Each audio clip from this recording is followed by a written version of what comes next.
Hello my magical friends, and welcome back to my YouTube channel, and hello if you are new. In today's video, we're going to be making some very special Butterbeer cookies. I'm really excited to do this. I think they're going to be really tasty. But if you haven't done so already, go ahead and hit the subscribe button so you can become a part of my magical family and we can post more magical videos. But let's go ahead and get into the magic. So yes, in today's video, we're going to be making Butterbeer cookies. I have everything that we need right here, and I'll make sure that I type out everything in the description box, so that way, if you want to make some cookies, you can try them yourself, and be sure to let me know how they turn out as well. But you're going to need some cooking spray, some parchment paper to go on your cookie sheet, some butter extract and rum extract, a box of yellow cake mix. This is just Betty Crocker. A box of Jell-O cook and serve butterscotch pudding. Now you have to be careful when you're picking this because they have cook and serve, and then they also have the the cold one. You want the hot one. 2 eggs, a stick and a half of butter, some vanilla chocolate chips, and then also you can also put some butterscotch chocolate chips in there, but I just wanted vanilla, so I'm just gonna do vanilla today. But I've seen many recipes where you can do the butterscotch chips as well, so if you want it to be extra butterscotchy, go ahead and add some of those in as well. And then a bowl because I'm gonna melt the butter, and obviously a cookie sheet. And then I have my mixer here to mix everything up, and I have a spatula, and then this is just a cookie scoop. When I make cookies, I just always use a cookie scoop. So I don't know what size this is. I've had this forever. I use it all the time whenever I make like homemade cookies. I just scoop it out of there and it makes the perfect size cookie. So if you can find something along this lines, or you can just use your hands and form them into a ball. But let's go ahead and start baking. It's enough chitter chatter. So first up, I'm going to melt the stick and a half of butter. I'm gonna just pop it in the microwave for about 30 seconds probably, just until it becomes soft and not so cold, because I just took this out of the fridge, so it's not gonna quite mix up in this mixer. So let me take this out of the packaging, and then I'll stick it in the microwave.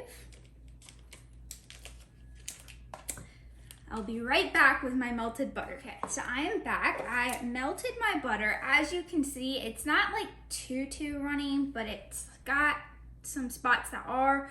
And then while I was away, I also cracked my 2 eggs and just put them into a bowl. So let's go ahead and start adding everything into the mixer. First up, I'm gonna just add in this cake mix, so that way the main base is kind of at the bottom. I probably should have grabbed some scissors. Let me grab some scissors really quickly. Okay, grab some scissors, go ahead and just cut the top of this off and add this right into the mixer. This is my 1 bag of yellow cake mix, and like I said, I'm using Betty Crocker, but I'm sure whatever brand you have would work perfectly fine for this, or whatever brand your local store carries. While I'm at it, I'm also gonna add in these butterscotch pudding, so that way both dry ingredients are down towards the bottom. So let me just cut this off. Add this in.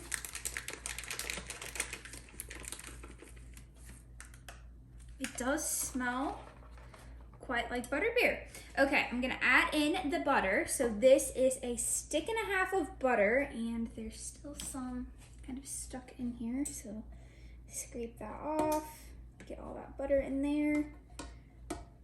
Now I love baking. I'm not sure about you guys, but I'm not really the biggest measuring girl, so I kind of just wing everything. But with this, I'm sort of following measurements, but sort of not. So we'll see how this turns out.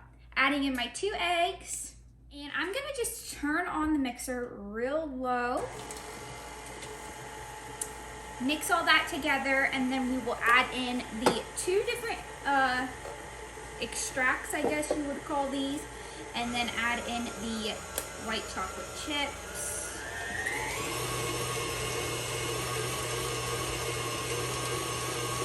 It looks like the color of Butterbeer.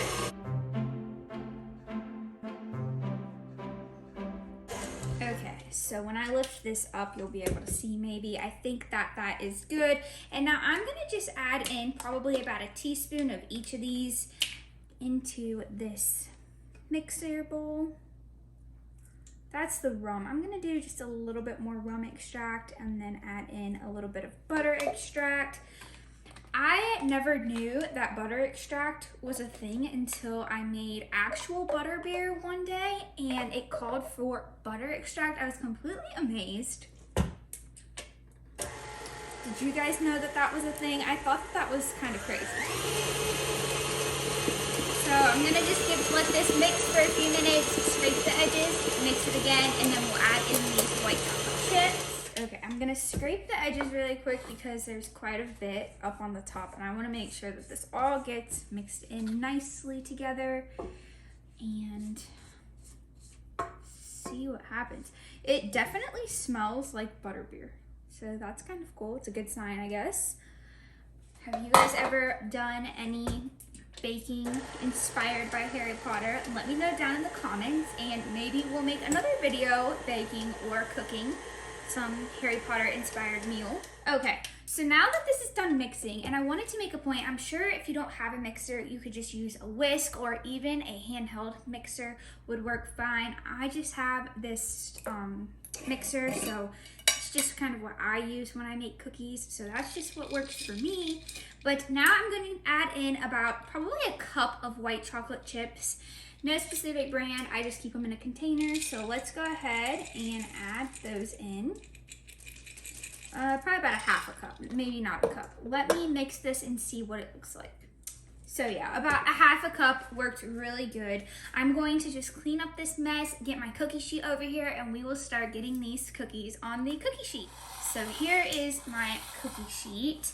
I put parchment paper on there. I'm sure you don't have to use parchment paper if you don't have parchment paper. I just find that when I've baked other cookies that I make, like chocolate chip or peanut butter cookies, if I add the parchment paper, it kind of does make a difference with the way the cookies turn out. So I'm gonna just do parchment paper, and then I did just a light spray of cooking oil or cooking spray on the top. I'm going to scrape off the rest of this cookie mix here, and it smells like butterbeer. I was kind of afraid with this. I've made butterbeer cookies before, but I've never made them with the cake box in here, so I was a little bit nervous as to how these are gonna turn out.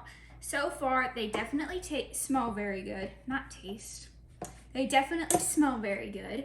So we will see here. So I'm going to just take and kind of scrape the edges here. Let me take this out so you guys can see.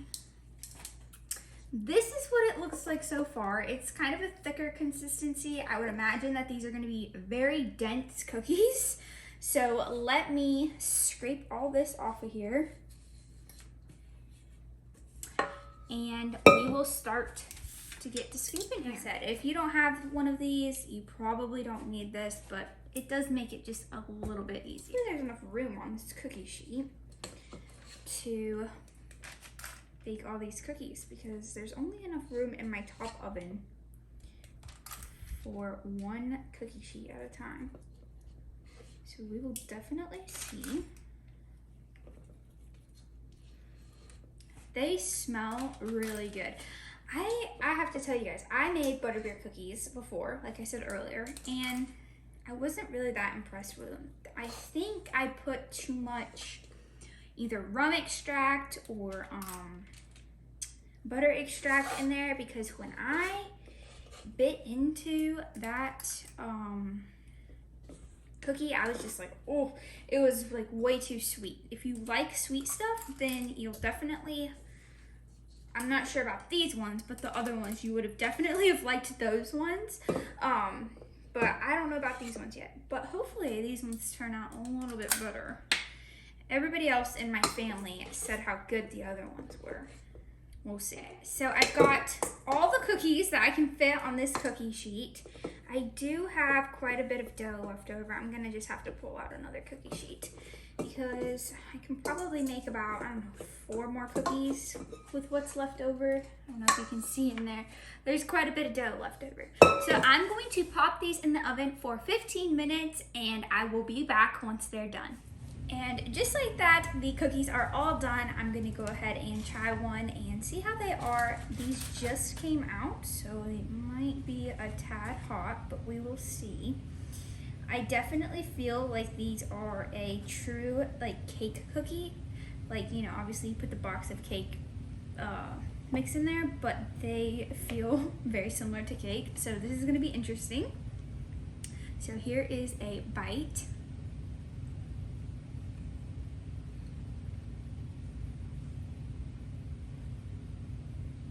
It tastes just like Butterbeer, and the white chocolate chips in there are definitely really good. If you don't like white chocolate chips, like I said, you could do butterscotch, or really you could just do no chocolate chips if you wanted to.